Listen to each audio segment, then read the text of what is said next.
David y Goliat. Capítulo 17. Los filisteos juntaron sus ejércitos para la guerra, y se concentraron en Socoj, que pertenece a Judá. Acamparon entre Socoj y Azecá, en Efes Damim. También Saúl y los hombres de Israel se juntaron y acamparon en el valle del Terebinto, y se pusieron en orden de batalla frente a los filisteos. Los filisteos estaban en una montaña de un lado, y los israelitas en una montaña del otro, quedando un valle en medio. De entre las filas de los filisteos salió un campeón llamado Goliat, de Gat, que tenía casi 3 metros de estatura. Llevaba en su cabeza un casco de bronce y vestía una cota de malla de bronce, que pesaba unos 50 kilos. En sus piernas llevaba grebas de bronce y una jabalina de bronce en bandolera. El asta de su lanza era como el rodillo de un telar, y la punta de hierro de su lanza pesaba más de 6 kilos. Su escudero marchaba delante de él. Goliat se detuvo y gritó a las filas de Israel: ¿Para qué han salido ustedes a ponerse en orden de batalla? ¿Acaso no soy yo filisteo y ustedes servidores de Saúl? Escojan a uno de sus hombres para que baje a pelear conmigo. Si logra vencerme en el combate y me mata, seremos sus esclavos. Pero si yo lo venzo y lo mato, ustedes serán nuestros esclavos y nos servirán. Hoy mismo desafío a las filas de Israel. Manden a un hombre para que luche conmigo. Al oír Saúl y todo Israel las palabras del filisteo, quedaron espantados y tuvieron mucho miedo. Capítulo 17. Las palabras que David pronunció fueron oídas y referidas a Saúl, el cual le hizo llamar. David dijo a Saúl: Que nadie desanime por su causa. Tu siervo irá a luchar con ese filisteo. Saúl dijo a David: Tú no puedes ir a luchar contra ese filisteo, porque eres un muchacho, y él es un hombre de guerra desde su juventud. David respondió a Saúl: Tu siervo apacentaba el rebaño de su padre, y cuando venía un león o un oso, y se llevaba una oveja del rebaño, salía tras él, le golpeaba y la arrancaba de su boca. Si se revolvía contra mí, le agarraba por la quijada, le golpeaba y le mataba. Así tu siervo ha matado leones y osos, y este filisteo incircunciso será como uno de ellos, porque ha desafiado a los escuadrones del Dios vivo. Y añadió David: Yahvé, que me libró de las garras del león y de las garras del oso, él me librará de la mano de ese filisteo. Saúl dijo a David: Vete, y que Yahvé esté contigo. Saúl vistió a David con su propia armadura, le puso un casco de bronce en la cabeza y le vistió una cota de malla.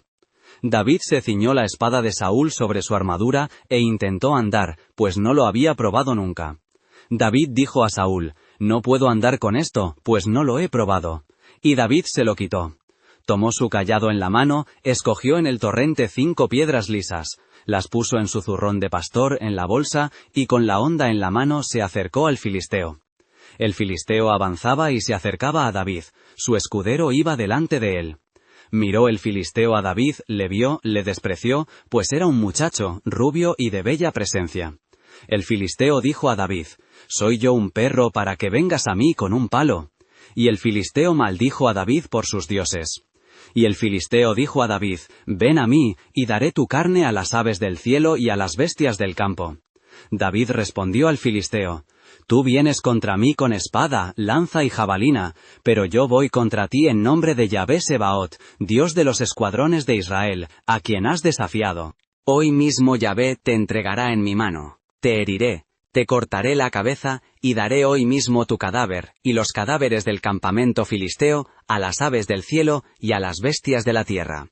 Y toda la tierra sabrá que hay un Dios en Israel. Y toda esta asamblea sabrá que Yahvé no salva por la espada ni por la lanza, porque de Yahvé es la guerra, y él os entregará en nuestras manos. Cuando el filisteo se fue acercando a David, también David se apresuró a salir de la línea y a marchar al encuentro del filisteo. Metió David su mano en la bolsa, sacó de ella una piedra, la tiró con la honda, e hirió al filisteo en la frente. La piedra se le incrustó en la frente, y cayó de bruces en tierra. Así David, con la honda y la piedra, pudo más que el filisteo. Le hirió y le mató, sin tener David espada en su mano. David corrió, se paró junto al filisteo, le arrebató su espada, la desenvainó, y le dio el golpe de gracia, cortándole con ella la cabeza. Cuando los filisteos vieron que su campeón había muerto, emprendieron la huida. Los hombres de Israel y de Judá se levantaron gritando y persiguieron a los filisteos hasta la entrada de Gat y hasta las puertas de Ecrón. Cayeron filisteos heridos a lo largo del camino de Saharaim, hasta Gat y hasta Ecrón. Luego los hijos de Israel volvieron de perseguir a los filisteos y saquearon su campamento. David tomó la cabeza del filisteo y se la llevó a Jerusalén. Su armamento lo depositó en su tienda. Cuando Saúl vio a David marchar al encuentro del filisteo, preguntó a Abner, jefe del ejército: «Abner, ¿de quién es hijo ese muchacho?» Respondió Abner: «Por tu vida, oh rey, que no lo sé». El rey dijo: «Pues averigua de quién es hijo ese mozo». Cuando David volvió de matar al filisteo, Abner le tomó y le llevó ante Saúl. David tenía la cabeza del filisteo en la mano. Saúl le preguntó: «¿De quién eres hijo, muchacho?» David respondió: «Soy hijo de tu siervo Jesé, de Belén». Capítulo 18. Cuando David terminó de hablar con Saúl, el alma de Jonatán quedó ligada al alma de David, y Jonatán le amó como a sí mismo. Saúl le tomó consigo aquel día, y no le permitió volver a casa de su padre. Jonatán hizo con David un pacto, porque le amaba como a sí mismo. Jonatán se quitó el manto que llevaba y se lo dio a David, y también su túnica, su espada, su arco y su cinturón.